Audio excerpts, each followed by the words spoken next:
प्रभु तेरी वाणी जीवन की रोटी, नैनों की ज्योति अंधेरा मिटाती।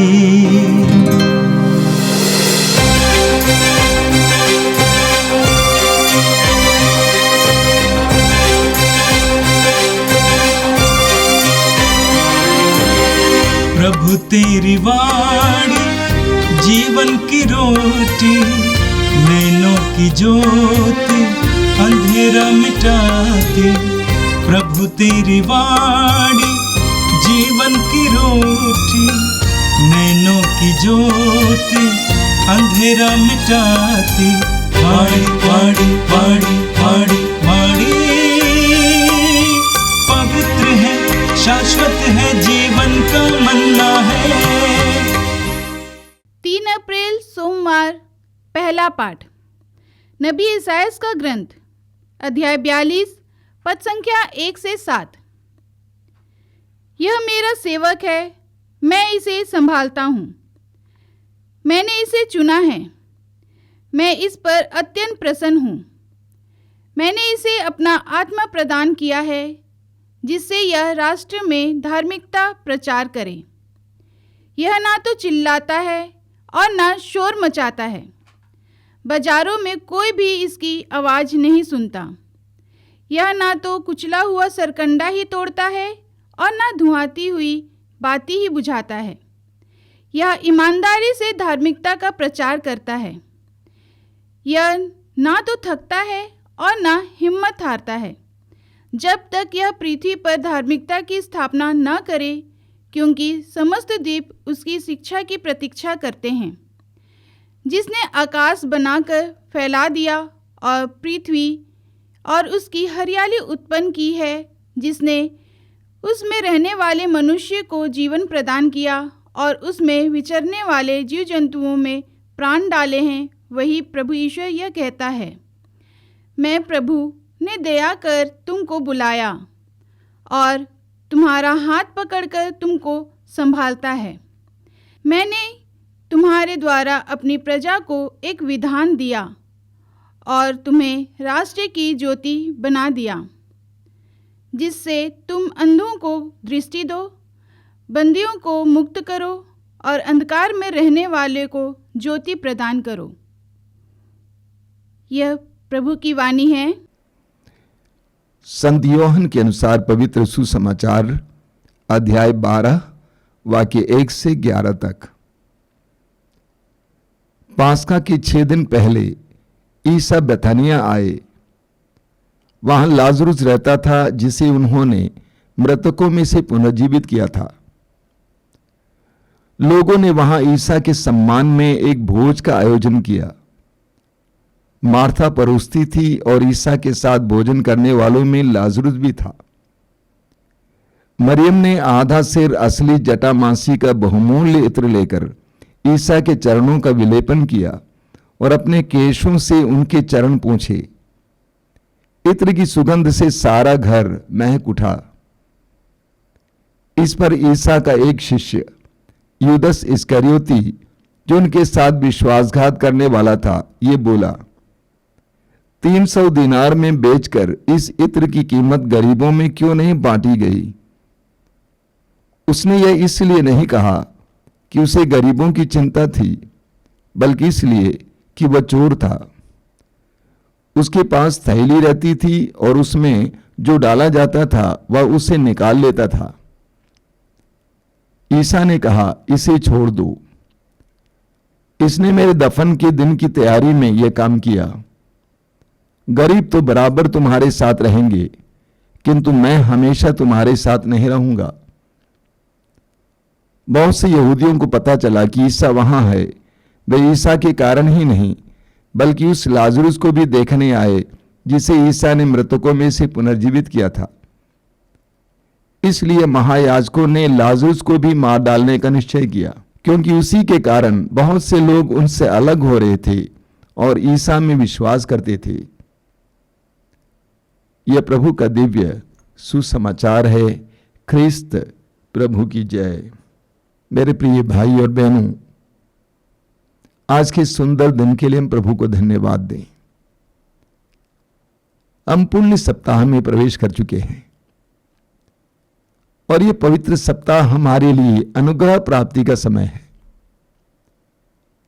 हम प्रभु के दुख भोग, मृत्यु और पुनरुत्थान को याद करेंगे और विशेष करके अपनी प्रार्थना, वचन, त्याग, तपस्या, परोपकार के कार्यों के द्वारा प्रभु के पुनरुत्थान के पर्व पर प्रभु की कृपाएं प्राप्त करने के लिए अपने आप को तैयार करेंगे। आज का पहला पाठ यशायाह नबी के ग्रंथ की अध्याय 42 से लिया गया था। आपने वचन में सुना, यह मेरा सेवक है, मैं इसे संभालता हूं, मैंने इसे चुना है, मैं इस पर अत्यंत प्रसन्न हूं, मैंने इसे अपना आत्मा प्रदान किया है जिससे यह राष्ट्रों में धार्मिकता का प्रचार करे। ईश्वर के सच्चे सेवक का वर्णन यहां पर दिया गया है। वास्तव में यह मसीह का ही वर्णन है, यीशु का ही वर्णन है। सबसे पहले यह मेरा सेवक है। ईश्वर का सेवक ईश्वर का सेवक है, ईश्वर की सेवा करने वाला, ईश्वर की इच्छा को पूर्ण करने वाला, ईश्वर के आदेशों का पालन करने वाला, ईश्वर की प्रतिज्ञाओं के अनुसार जीवन जीने वाला। प्रभु यीशु स्वयं कहते हैं यूहन्ना के सुसमाचार की अध्याय 4 वाक्य 34 में, प्रभु कहते हैं, मेरा भोजन जिसने मुझे भेजा है उसकी इच्छा पूरी करना और उसके उद्देश्य को पूरा करना है। यीशु ने अपने आप को ईश्वर का दास समझा। हम मां मरियम को सुनेंगे। मां मरियम ने स्वर्गदूत से कहा, मैं प्रभु की दासी हूं, प्रभु का कथन मुझ में पूरा हो। यीशु ईश्वर के दास थे, इसलिए वचन में लिखा हुआ है, प्रभु ईश्वर कहता है, मैं इसे संभालता हूं। जो ईश्वर की इच्छा पूरी करता है, ईश्वर की सेवा करता है, ऐसे लोगों को ईश्वर संभालता है, उसको सुरक्षा प्रदान करता है। स्तोत्र 91 उसके वाक्य 14 से 16 तक में पढ़ते हैं, यह मेरा भक्त है, इसीलिए मैं इसका उद्धार करूंगा।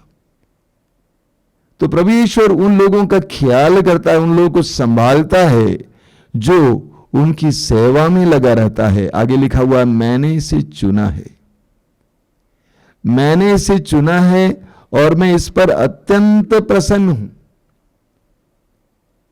प्रभु यीशु के बारे में वचन में हम पढ़ते हैं, लूकस के सुसमाचार के अध्याय 3 वाक्य 21 और 22 में हम पढ़ते हैं, जब वे प्रार्थना कर रहे थे, स्वर्ग खुल गया, पवित्र आत्मा उनके ऊपर कपूत के रूप में उतरा और उन्हें आकाशवाणी सुनाई दी, ईश्वर की वाणी सुनाई दी, तू मेरा प्रिय पुत्र है, मैं तुझसे अत्यंत प्रसन्न हूं। तू मेरा प्रिय पुत्र है, मैं तुझसे अत्यंत प्रसन्न हूं। आगे वचन कहता है, मैंने इसे अपना आत्मा प्रदान किया है जिसे राष्ट्रों में धार्मिकता का प्रचार करे। प्रभु यीशु को पवित्र आत्मा प्रदान किया गया था। वचन में लिखा हुआ है, प्रेरित चरित्र अध्याय 10 वाक्य 38 में, ईश्वर ने यीशु को पवित्र आत्मा और सामर्थ्य से परिपूर्ण किया और वे चारों ओर घूम घूम कर भलाई करते रहे और शैतान के वश में पड़े रोगियों को चंगा करते थे। प्रभु यीशु स्वयं लूकस के समाचार के अध्याय 4 उसके वाक्य 18 और 19 में कहते हैं, ईश्वर का आत्मा मुझ पर छाया रहता है, उसने मेरा अभिषेक किया है। प्रभु यीशु को ईश्वर ने पवित्र आत्मा के द्वारा अभिषेक दिया ताकि वो ईश्वर के राज्य का प्रचार करें, प्रसार करें। आगे लिखा हुआ है, ये ना तो चिल्लाएगा और ना शोर मचाएगा, ये ना तो चिल्लाएगा और ना शोर मचाएगा, बाजारों में कोई भी इसकी आवाज नहीं सुनेगा। वो विनयशील होगा। यीशु विनयशील थे। बाजारीकरण और अन्य बातों से यीशु पूरी तरह से दूर थे। विज्ञापन से प्रभु यीशु पूरी तरह से दूर थे। उनका जीवन विनयपूर्ण था।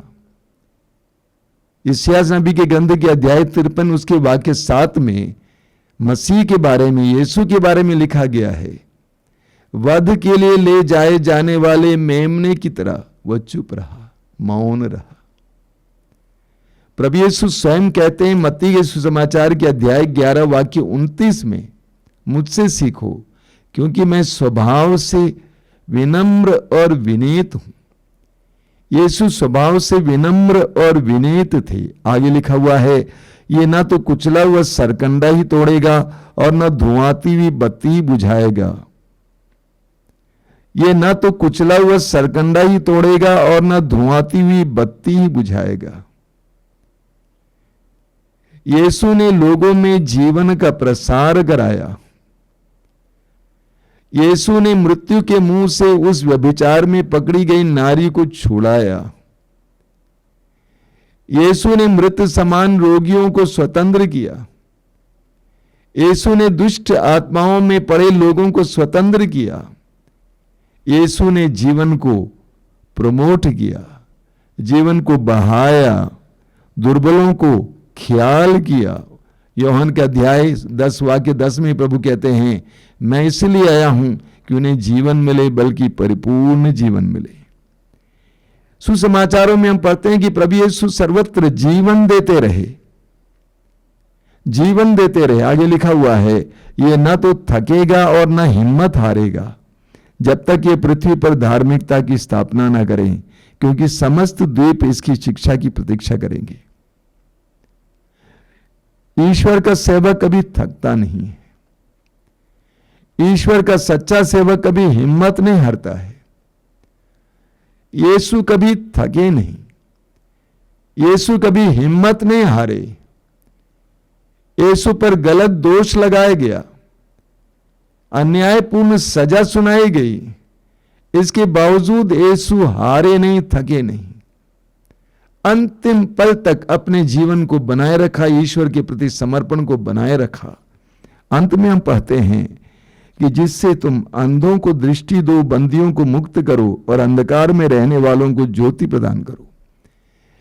यह ईश्वर के सेवक का कार्य है, मिशन है। और यह यीशु का भी मिशन था, अंधों को दृष्टि देना, बंदियों को मुक्त करना और अंधकार में रहने वालों को ज्योति प्रदान करना। यीशु लोगों के लिए ज्योति बने और मुक्ति दाता बने, बंधनों से आजाद करने वाले, दुष्ट आत्माओं से छुटकारा देने वाले। हम प्रभु यीशु से सीखें कि ईश्वर के सेवक कैसे होते हैं। हमें भी ईश्वर के दास दासियां बननी है, ईश्वर की इच्छा पूर्ण करने वाले, विनयपूर्ण जीवन जीने वाले, ईश्वर के अधीन जीवन जीने वाले हम प्रभु से सीखें। और आज के समाचार में हमने बेथानिया में प्रभु यीशु के भोज के बारे में सुना। मार्था, मरियम और लाजरुस बेथानिया के निवासी थे। प्रभु यीशु इस परिवार को बहुत प्यार करते थे और प्रभु ने लाजरुस को उसकी मृत्यु के बाद चौथे दिन जिंदा किया था। पूरे इलाके में यह खबर फैल गई थी। बहुत से लोग लाजरुस से मिलने वहां आया करते थे। इस महान चमत्कार के उपलक्ष्य में एक भोज का प्रबंध किया गया जिसमें यीशु बुलाए गए थे। वचन में लिखा हुआ है कि मार्था भोजन परोस रही थी, लेकिन उसकी बहन मरियम ने क्या किया? वचन में लिखा है, मरियम ने आधा सेर असली जटामांसी का बहुमूल्य इत्र लेकर ईसा के चरणों का विलेपन किया और अपने केशों से उनके चरण पोंछे।